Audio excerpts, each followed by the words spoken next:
It is February 19th, 2026. If you've been anywhere near a newsfeed lately, you know that the world is effectively holding its breath. It really feels that way. We're all just staring at the Persian Gulf, and honestly, it feels like we're waiting for the other shoe to drop. And if you're sitting there feeling a little overwhelmed by the sheer noise of it all... The naval exercises, the diplomatic summits, Yeah. the riots in Tehran. Exactly. You are definitely not alone. It's a lot to process. It's a chaotic moment, certainly. The signals are mixed. The rhetoric is, well, it's heated, and the stakes couldn't be higher. Right. And that is why today's deep dive is so timely. We're looking at a brand new report published literally yesterday, February 18th, by Dr. Fareed Novin. It's called The Persian Gulf Geopolitical Landscape. Now, I know geopolitical landscape sounds dry. It sounds like a college textbook. A little bit, yeah. But trust me, this is not your standard status report. No, it really isn't. I mean, most reports give you a snapshot of what is happening. This one tries to explain why, using a very specific and, I think, fascinating methodology, Bayesian game theory. Okay, let's unpack that right away. Bayesian game theory. It sounds like something I'd need a PhD to understand. It sounds intimidating, but the report frames it in a way that's pretty intuitive. It's essentially about how we learn and adapt. So it's not static. That's the core of it, yeah. Think of it this way. In traditional game theory, like chess, you might assume your opponent is rational and fixed. You know the moves. Right. But in a Bayesian model, everyone is constantly updating their beliefs based on new data. States aren't statues. They are, learning machines. Every time something happens, a missile strike, a handshake, it's a new data point. A new signal. Exactly. And nations look at these signals and they calculate probabilities. They ask, what is my enemy really going to do next? Can I actually trust my ally? And they update their strategy in real time. So this report is basically a map of how everyone's beliefs have shifted since that big conflict last summer. Since the 12-day war of June 2025. You really cannot understand the chaos of today, of February 2026, without understanding the specific lesson everyone learned 8 months ago. And that is our mission today. We're going to walk through how the region has shifted from what used to be a restrained competition into direct and frankly scary confrontation. Yep. We need to talk about Iran's nuclear rebuilding, which is way more advanced than I realized, and a shocking rift between Saudi Arabia and the UAE that I think a lot of people missed. That rift between Riyadh and Abu Dhabi is arguably as dangerous as the Iran situation itself. It completely changes the board. It breaks the alliance. Okay, so let's start with the catalyst. Rewind the clock to June 2025, the 12-day war. It started with Israel's Operation Rising Lion on June 13th. High intensity, very targeted. But the pivotal moment, the data point that changed everyone's Bayesian priors, if you will, was the American response, Operation Midnight Hammer. June 22, 2025, I remember the headlines. It was the largest B-2 Spirit strike in history. Truly massive. You had 7 B-2 bombers flying an 18-hour mission all the way from Whiteman Air Force Base in Missouri. An 18-hour mission. They didn't stop. They flew straight to the Gulf and dropped 14 GBU-57 AB bombs. We need to pause on the bomb itself, the GBU-57. This isn't just a standard gravity bomb. No, these are the Massive Ordnance Penetrators, or MOPs. These are 30,000-pound monsters, GPS-guided, and designed for one specific thing, crushing deep, hardened bunkers. And they hit Fordo and Natanz. Specifically. And at the time, the Pentagon assessment was that it worked, right? The program was set back by about 2 years. It felt like mission accomplished. That was the assessment. But here's where Dr. Novin's report sheds a lot of light on what we missed. The physical damage was done, yes. But the psychological result, the Bayesian update, was the opposite of what the West intended. How so? The strike was supposed to be a deterrent. It was supposed to say, we can reach you anywhere, so stop. Instead, Iran heard a different message. They heard, you can reach us here, at this depth, so we need to move deeper. Iran didn't decide to fold, they decided to dig. And the report details exactly what they're doing right now. They're not just rebuilding, they're hardening and dispersing. That's the key phrase. The report talks about a specific location called Pickaxe Mountain. Kui Kolang Gazla. Yes, it's a site just south of Natanz. And they are tunneling into solid granite there. The report says they are going 80 to 100 meters deep. And that depth is not random. It's a math problem. The GBU-57, that massive bomb we just talked about, can penetrate about 60 meters of earth and rock. Right. So by going 80 to 100 meters deep into solid granite, Iran is engineering a facility specifically calculated to survive the very best weapon the United States has. Wow. It's like they looked at the worst case scenario and said, okay, the Americans have a 60-meter shovel. We need an 80-meter hole. That's it. It's simple physics. Yeah. And it's not just depth, it's deception. In Isfahan, the report notes they poured concrete over tunnel entrances and built decoy structures. Decoy buildings. Exactly. Buildings that look identical to their centrifuge facilities in Karaj to confuse satellite surveillance and, crucially, to waste American munitions if there's another war.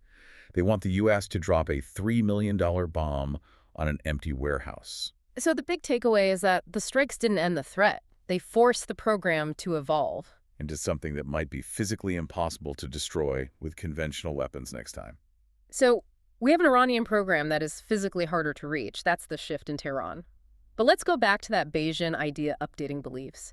Because the war didn't just teach Iran something, it taught our allies something too. This is the second major shift in the report, how the Gulf states, specifically Saudi Arabia and the UAE, view the United States. Now, from the outside, Operation Midnight Hammer looked like the U.S. showing up for its friends. You'd think that would reassure the Gulf monarchies. It was a display of force, absolutely. But the Gulf leaders, they looked at the fine print. The intervention was punitive, but it was strictly time-limited. The bombers came, dropped their payloads, and left. And the report mentions Congress was only notified after the planes left Iranian airspace. Why does that matter so much to the Saudis? Because it signals that the operation was politically sensitive in Washington. It wasn't some broad national consensus to defend the Gulf. It was a quick executive action. So Riyadh and Abu Dhabi saw that and concluded what? That the U.S. is transactional. That's the word. It means they realized American protection is powerful, but it's conditional. It's not an open-ended marriage anymore. It's a service you subscribe to, and, the terms can change. And that leads to this hedging behavior the report talks about. Exactly. If you can't be 100% sure the U.S. will be there for the long haul, you have to diversify. You hedge your bets. That's why we're seeing them deepen ties with China and the BRICS plus nations. But China isn't going to send bombers to protect Riyadh, are they? No, and they know that. China can't provide that kind of hard military security. Yeah. But by engaging with China, they distribute risk. They create economic leverage. It's strictly business. It's like investing. You don't put all your money in one stock. A perfect analogy. But here's the tension. While they are hedging against the U.S., they're also turning on each other. And this brings us to what I think is the most surprising part of Dr. Novin's report. The Saudi-UAE rift, I feel like the mainstream narrative is always the Gulf monarchies as this solid bloc, best friends. It's moved way beyond friendly competition. Huh. It is now direct, coercive signaling. Yeah. And the flashpoint was Yemen, just a couple of months ago, December 2025. Mukalla incident. Yes, on December 29th. Now, context is key here. This was just one day after a GCC summit where everyone was smiling and talking about unity. And the very next day, the gloves came off. Saudi forces launched airstrikes in the port of Mukalla. But, and this is the shocking part, they weren't targeting Houthis. They were targeting an Emirati weapons shipment. Wait, an Emirati shipment targeting your allies' military hardware? That is almost an act of war. It was a shipment for the Southern Transitional Council, the STC, which is the faction backed by the UAE. Saudi Arabia essentially said, enough. Their forces pushed in, and the UAE-backed leader, Idris al-Zubaydi, was actually expelled. That is a humiliation for the UAE. It is, and it shattered the illusion of a unified front. But Dr. Novin argues the root of this isn't just Yemen. Yemen is just the theater where they're punching each other. The real war is economic. This is the Vision 2030 clash, right? Precisely. You have Crown Prince Mohammed bin Salman's Vision 2030. He wants Riyadh to be the financial and technological capital of the Middle East. Which is currently Dubai's job. Correct. It is a zero-sum game. Saudi Arabia has implemented this Program HQ, basically forcing multinationals to move their regional headquarters to Riyadh if they want any Saudi government contracts. That's aggressive. It's basically saying, if you want our money, leave Dubai. It's a direct attack on Dubai's business model. And then you have projects like NEO and Riyadh Air competing directly with the UAE's projects of the 50. It's no longer a rising tide lifts all boats. It's, I need to sink your boat to flow mine. And when you add the airstrikes in Yemen, it becomes dangerous. The insight here is that this infighting is happening exactly when they need to be united against Iran. They are fighting over the steering wheel while the car is heading toward a cliff. Speaking of the cliff, let's pivot to the internal situation in Iran. Because if the nuclear program is the hard shell, The inside of the country seems pretty fragile right now. Fragile is the word the report uses. In January 2026, just last month, we saw those massive riots. The report calls it an orchestrated riot. That's an interesting choice of words. That's the terminology from Iranian authorities. But the report notes the severe economic reality sanctions, inflation, that drove people to the streets. It was ugly. It shook the regime. But the Iranian leadership doesn't see this as just angry citizens, do they? They see patterns. They perceive a foreign hand. And the report actually cites some Western analysts who at least explain why Iran believes it. Right. It mentions interviews with Professor Jeffrey Sachs and John Mearheimer. Yes, from just last month.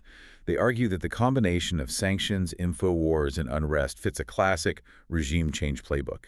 You squeeze the economy, you incite the street, you delegitimize the government. Now, we aren't taking sides on whether that's objectively true. No. But the point the report makes is Tehran believes it's true. Exactly. In game theory, perception is reality. And that creates a paradoxical dual dynamic. Because the regime feels weak internally, they feel they must be harder externally. So they see the nuclear weapon not just as a tool of power, but as the only guarantee against a regime change operation. Correct. They think, if we have the bomb, you can't topple us like you did with Iraq or Libya. So the internal weakness actually accelerates the nuclear program. Which brings us to today, February 2026. The standoff. We have talks happening, right? Indirect talks. In Oman and Geneva, you have U.S. envoys like Steve Witkoff and Jared Kushner involved, and on the Iranian side, Foreign Minister Araghchi. But reading the summary, they are not seeing eye to eye. It's a massive disconnect. The U.S. position, articulated by Secretary of State Marco Rubio, is demanding zero enrichment. Zero. That seems unlikely to happen given they're digging into mountains. Given where Iran is now, it's a non-starter for them. They view it as surrender. On the other side, Iran is demanding recognition of sovereignty and absolutely refusing inspections of those war-damaged sites. They're stonewalling. And while they talk, they act. The report highlights something from just 2 days ago, February 17. The temporary closure of the Strait of Hormuz. They called it live-fire naval exercises. That is the official line. But make no mistake, this is what we call coercive signaling. Iran is reminding the world that they have a hand on the jagged edge of the global economy. 20% of the world's oil flows through that strait. Right. If they close it, oil prices spike instantly. But, and this is critical, and it goes back to the Saudi-UAE split, the impact isn't the same for everyone. Saudi Arabia can survive on high oil prices. But Dubai? Dubai needs trade. It needs open logistics. A closure terrifies the UAE because it strangles their entire economic model. So Iran is effectively threatening the UAE's wallet to split the alliance further. So that's the board as it stands. Rebuilding Iran, hedging Gulf, a fighting Saudi Arabia and UAE, and a diplomatic deadlock. The report lays out 3 scenarios for where this goes. Yes. Scenario A is what Dr. Novin calls sustained diplomatic fragility. He rates this as the highest probability. Basically the status quo. A tense status quo. Talks continue but don't really go anywhere. Iran keeps the bomb as a turnkey capability, meaning they have all the parts, they just don't assemble it yet. Right. The U.S. keeps a massive force in the region but doesn't strike. Just everyone staring at each other? Precisely. It's unstable, but it avoids all-out war. It's a contest of endurance. Then there is scenario B, the medium risk one, regional conflagration. This is the breakdown. Negotiations collapse. Iran feels back into a corner and fully closes the Strait of Hormuz.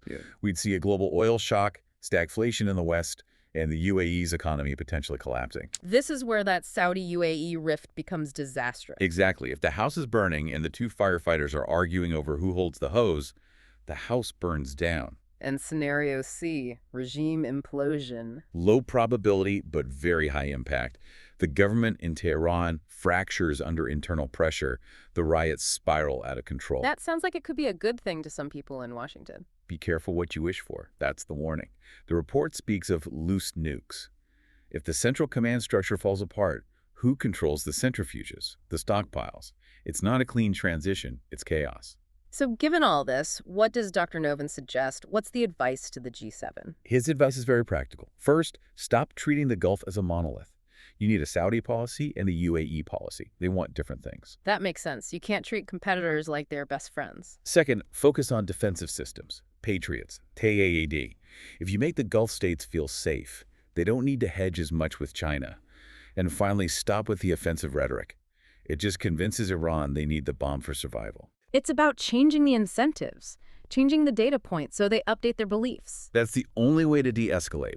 If every signal you send says, I am going to destroy you, then their only rational move is to build a shield that can't be destroyed. You know, reading this, I keep coming back to that image of Pickaxe Mountain. It is a striking image. We dropped the biggest non-nuclear bombs we had, and their response was simply to calculate the physics and dig deeper.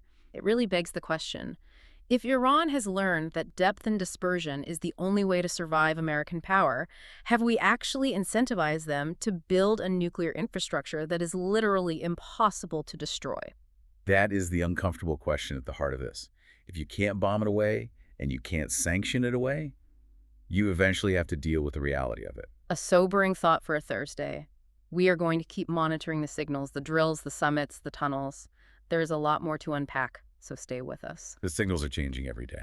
Thanks for listening to this deep dive. We'll be watching the Strait, and we'll see you next time.